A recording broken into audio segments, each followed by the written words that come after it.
जो भारतीय फिल्में हैं, हमने देखा कि जब हालात खराब हुए उरी अटैक के बाद, फिर सर्जिकल स्ट्राइक्स का झूठा प्रोपेगेंडा भारत की तरफ से किया गया, हमारे अदाकारों के साथ वहां पर जो सलूक हुआ, तो यहां पर सिनेमा मालिकान ने भारतीय फिल्मों की नुमाइश पर पाबंदी आयद कर दी थी। और अभी ये जो नोटिफिकेशन हुकूमत पाकिस्तान की तरफ से आया है, इसमें कुछ रूल्स जो हैं वो डिस्क्राइब किए गए हैं, वो बताए गए हैं। और उसमें ये कहा गया है कि जो इम्पोर्टर है, जो भी मूवी यहाँ पर मंगवाना चाहते हैं, any international movie including Indian films, तो उसको इंफॉर्मेशन मिनिस्ट्री से पहले इजाज़त की ज़रूरत है। वहाँ पर वो अपनी रिक्वेस्ट सबमिट करेंगे और उसके बाद मिनिस्ट्री ऑफ इंफॉर्मेशन से वो मिनिस्ट्री ऑफ कॉमर्स में चला जाएगा और एनओसी अगर इशू होता है, वहां से अप्रूवल आता है, तो ही ये प्रोसेस जो है वो आगे चलेगा।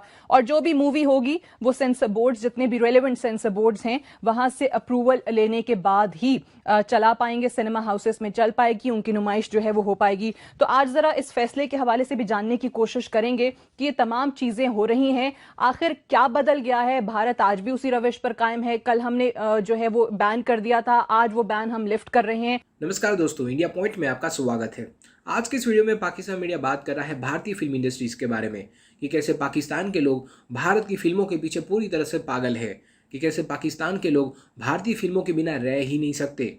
आपको बता दें कि भारत की फिल्म इंडस्ट्री और पाकिस्तान की फिल्म इंडस्ट्री में ज़मीन और आसमान का नहीं, पर पाताल और आसमान का फ़र्क है। एक तो पूरे पाकिस्तान में हर साल 10 से 12 मूवीज़ बनती है और उसकी भी क्वालिटी इतनी घटिया होती है कि अगर पाकिस्तान के लोगों को भारत की फिल्में देखना नहीं मिलती है, फिर भी वो लोग पाकिस्तान की फिल्म तो नहीं ही देखते। अब इतनी ख़राब हालत होने की वजह से ही पाकिस्तान की फिल्म इंडस्ट्री को भारत से नफरत होने के बावजूद भी भारतीय फिल्मों को चलाना ही पड़ता है, क्योंकि अगर भारतीय फिल्में नहीं चलाते तो उनकी पूरी फिल्म इंडस्ट्री बैठ जाएगी। आज की इस वीडियो में पाकिस्तान मीडिया भी इसी विषय पर चर्चा कर रहा है कि कैसे पाकिस्तान सरकार ने जब भारतीय फिल्मों पर प्रतिबंध लगाया था, तो पाकिस्तान सरकार को इन फिल्मों से होने वाली कमाई इतनी कम हो गई थी कि उनको ये बॉयकॉट, उनको ये प्रतिबंध वापस लेना ही पड़ा। भारतीय फिल्मों की पाकिस्तान में पॉपुलैरिटी के बारे में पाकिस्तान मीडिया क्या चर्चा कर रहा है, वो देखने के लिए शुरू करते हैं इस वीडियो का अगला भाग। उमूर के हवाले से तफसीलात अवाम के सामने रख रहे थे। वहीं पर भारत की तरफ से लाइन ऑफ कंट्रोल पर सीज फायर की जितनी बार खिलाफ वर्जी की गई, उसकी तफसीलात भी उन्होंने अवाम के सामने रखी और ये बताया कि गुज़श्ता 3 साल के दौरान एलओसी और वर्किंग बाउंड्री पर भारत की जानिब से सीज फायर की 945 खिलाफ वर्जियां हुई, जबकि सिर्फ गुज़श्ता 4 महीनों के अंदर 314 खिलाफ वर्जियां हुई हैं, जिसके नतीजे में 46 पाकिस्तानी जो हैं वो शहीद हो चुके हैं। भारत के रवैये की अगर बात करें या जिस रविश पर वो हमेशा से गामजन रहा है, तो वो रविश आज भी बरकरार है। आज भी लाइन ऑफ कंट्रोल पर उसी तरीके से सीज फायर की खिलाफ वर्जी की जाती है। आज भी पाकिस्तान के शहरियों को निशाना बनाया जाता है।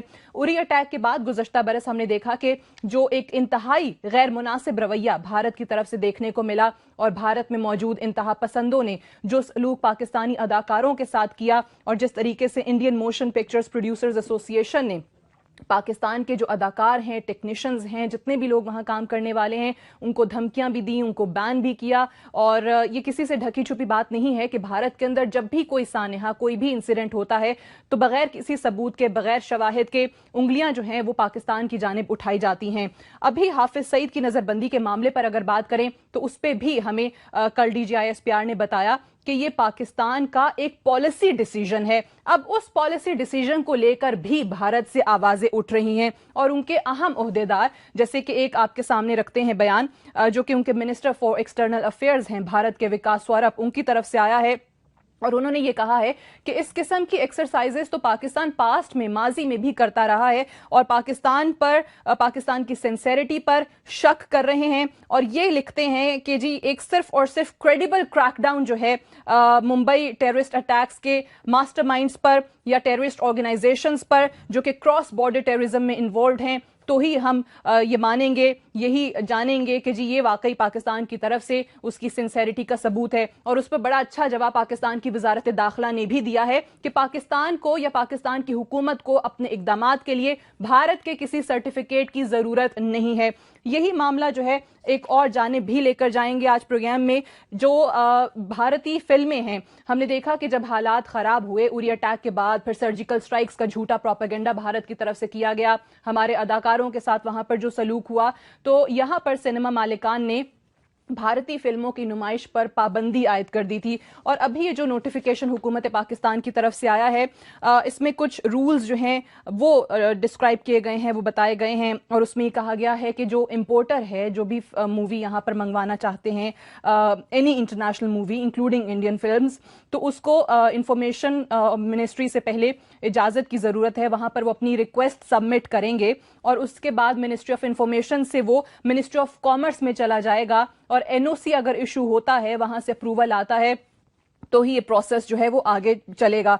और जो भी मूवी होगी वो सेंसर बोर्ड्स, जितने भी रेलेवेंट सेंसर बोर्ड्स हैं, वहां से अप्रूवल लेने के बाद ही चला पाएंगे, सिनेमा हाउसेस में चल पाएगी, उनकी नुमाइश जो है वो हो पाएगी। तो आज जरा इस फैसले के हवाले से भी जानने की कोशिश करेंगे कि ये तमाम चीजें हो रही हैं, आखिर क्या बदल गया है। भारत आज भी उसी रविश पर कायम है, कल हमने जो है वो बैन कर दिया था, आज वो बैन हम लिफ्ट कर रहे हैं। ये जानने की कोशिश करेंगे अपने मेहमानों से। इन फैसलों के हवाले से तारुफ करवा दूं पहले, जुरैज लाशारी साहब हमारे साथ मौजूद हैं लाहौर में, chairman all parties cinema association, खुशामदीद कहते हैं आपको प्रोग्राम में।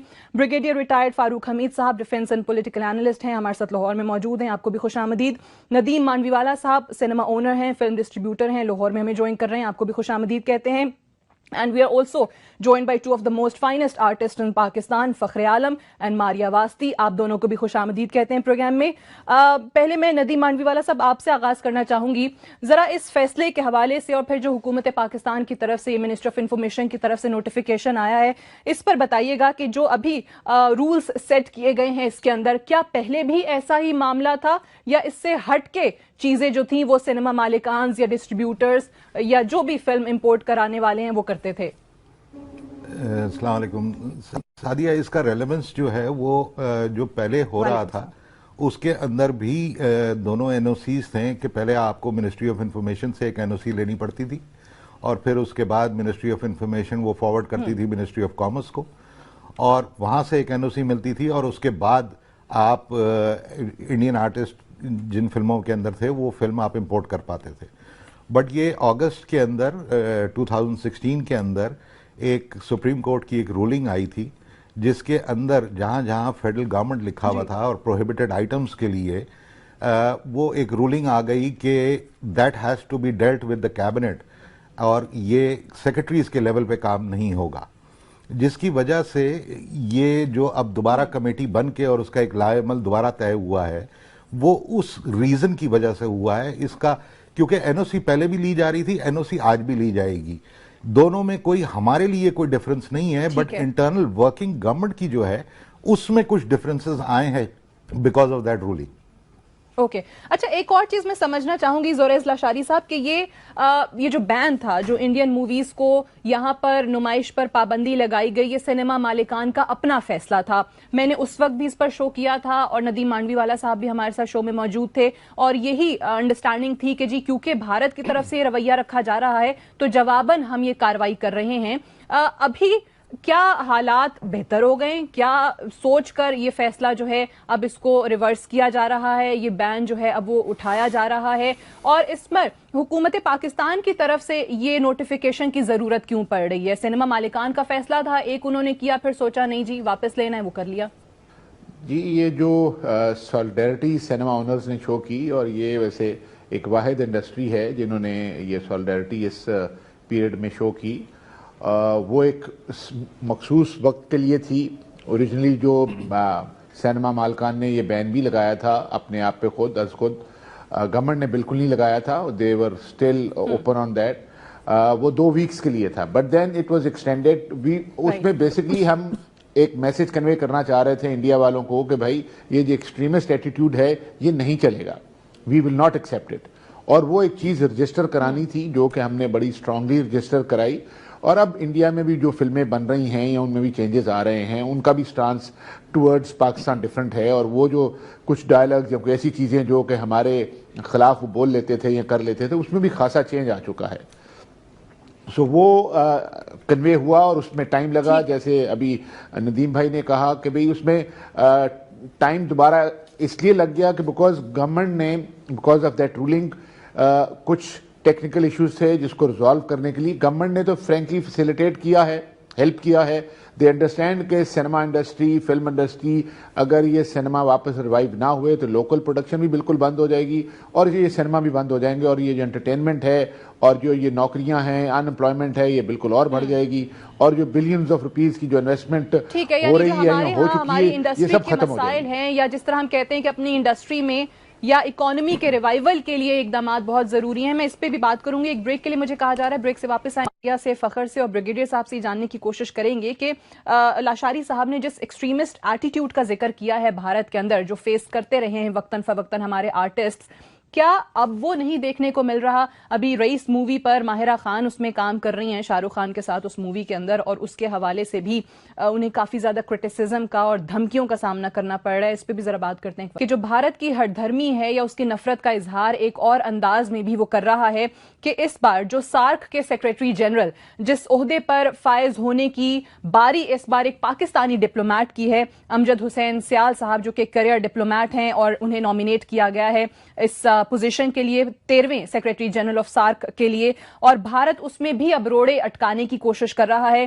प्रोसीजरल ग्राउंड्स पर जो है वो उनकी अपॉइंटमेंट को ब्लॉक करने की कोशिश कर रहा है। और ये भी आपको बताते चलें कि सार्क की हिस्ट्री में ये पहली बार होगा कि सेक्रेटरी जनरल की अपॉइंटमेंट के मामले को लेकर इस किस्म का स्टैंड ऑफ जो है वो हमें देखने को मिलेगा। फखर, मैं आपसे जानना चाहूंगी कि एक तरफ तो भारत के साथ ये इश्यूज हैं, अब ये सार्क वाला सेक्रेटरी जनरल के मामले पर, फिर हाफिज सईद के हवाले से जो बयानात आ रहे हैं, जो एलओसी पर फायरिंग है उसके हवाले से बयानात आ रहे हैं, और दूसरी जानिब ये जो भारतीय फिल्मों की नुमाइश का मामला है, उस बैन को लिफ्ट करना है, ये तमाम चीजें क्या इंटरलिंक्ड हैं या ये मूवीज वाली चीजों को इससे अलग करके हमें देखना चाहिए?